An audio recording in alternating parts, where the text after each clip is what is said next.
السلام عليكم ورحمة الله تعالى وبركاته. خاوتي الزول في الهوان، مرحبا بكم في قناتكم ملعب تيزاد، ومرحبا بكم في فيديو جديد. الناس كامل تعرف شكون هو المدرب نور الدين زكري. في كل مرة يخرج للإعلام يحدث زلزال، الرجل لا يجامل ولا يلف ولا يدور ولا يخاف من قول الحقيقة مهما كانت. لكن آخر مرة كلامه لم يكن مجرد تصريح، بل كانت صفعة مباشرة لمسؤولي كرة القدم في الجزائر. الصفحة قال فيها أن الكرة الجزائرية تدار بعقلية تفضيل فرق العاصمية وترك فرق أخرى عندها تاريخ مثل شبيبة القبائل وفاق سطيف ومولودية وهران تواجه مصيرها وحدها. فهل زكري بالغ أم أنه قال ما يفكر فيه ملايين الجزائريين؟ عندي فيديو راح نخليكم تسمعوا له وتحكموا بنفسكم.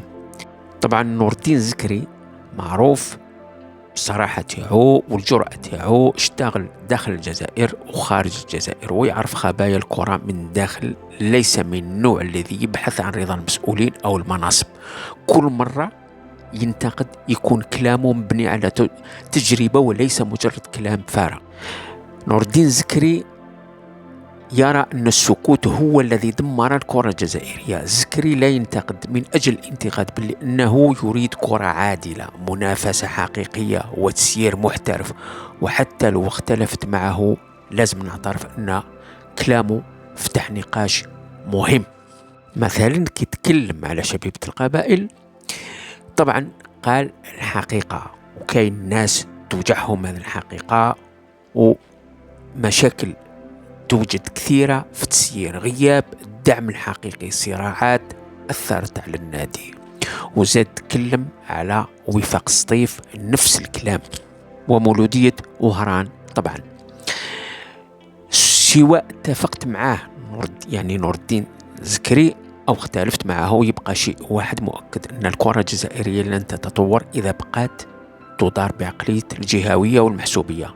الفرق الكبيرة ليست فقط تلك الموجودة في العاصمة، الجزائر كلها تستحق كرة عادلة، من تيزي وزو إلى سطيف إلى وهران إلى عنابة إلى قسنطينة إلى بشار، إلى كل الفرق الجزائرية لازم يكون العدل. طبعا ما نطولش عليكم، نخليكم من الفيديو تسمعوا له. يعني كاين الناس اللي ما يعجبهمش طبعا الكلام اللي قالوا، ولكن نطلب منكم جميع اللي حابة تعلق يديروا تعليقات يعني بعقلانية، يعني ما يجوزوش الحدود. وسؤالي لكم، هل تعتقدوا أن كلام زكري صحيح؟ هل فعلا هناك تفضيل للفرق العاصمية؟ وما هو الحل لإنقاذ شبيبة القبائل وفاق سطيف ومولودية وهران؟ وهل يمكن للكرة الجزائرية أن تنهض بدون إصلاح حقيقي في التسيير؟ اكتبوا لنا في رأيكم في التعليقات. ما نطولش عليكم، نخليكم مع الفيديو، ماذا بيا تسمعوا لهذا الفيديو وتمعنوا مليح واش قال، خاصة على شبيبة القبائل وعلى وفاق السطيف.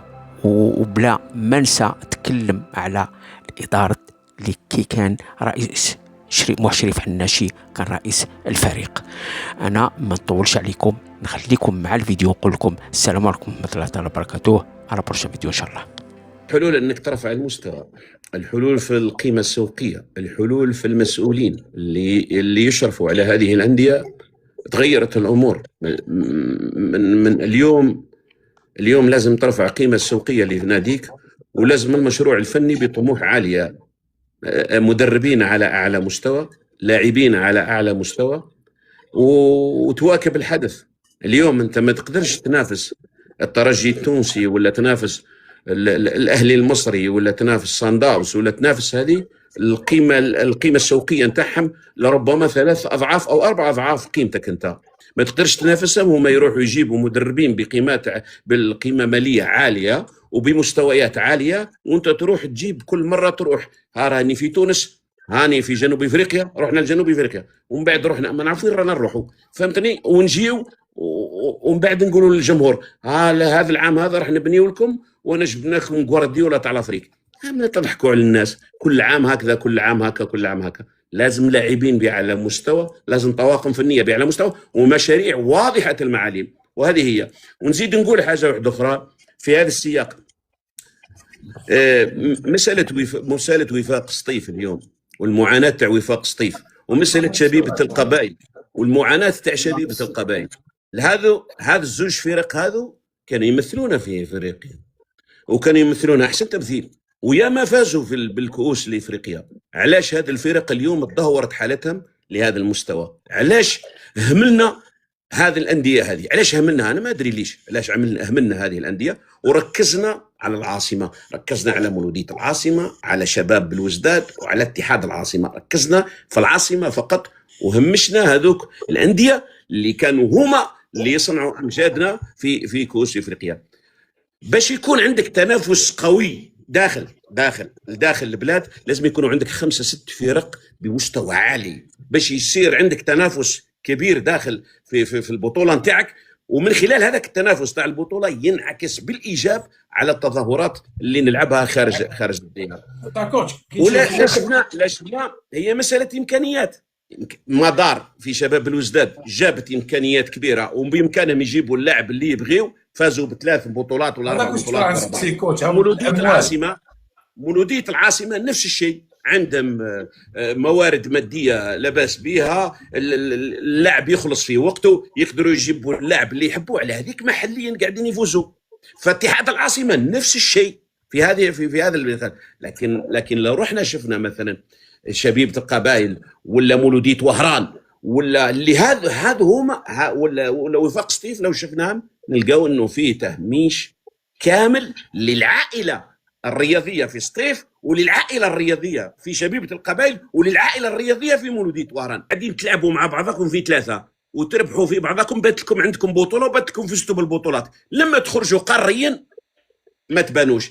دائما نقولوا العائله شبيبه القبائل لازم هي اللي تحكم شبيبه القبائل، وعائله سطيف اللي انت ذكرت حسن حماره، انا نذكر حتى سرار معاه يعني.